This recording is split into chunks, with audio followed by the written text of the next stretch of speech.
Hello sexy chefs, welcome back to my channel. Today I'm going to share you how to make bechamel sauce more easier.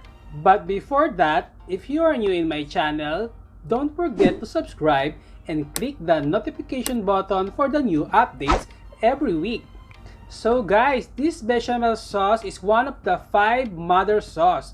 We can use this for baked macaroni, lasagna, vegetable lasagna, and many more. We can use also this for carbonara sauce. So guys, I always encounter when I'm making bechamel sauce, the finished product is have lumps. So I found out how to make it more easier. Now I'm sharing to you my recipe and how I make it. So guys, sexy chefs, are you ready? Let's go cooking! Gora na!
So guys, I hope you enjoyed this video and tutorial on how to make bechamel more easier. So guys, now I'm off from work.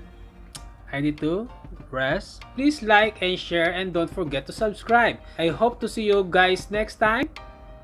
Gora na!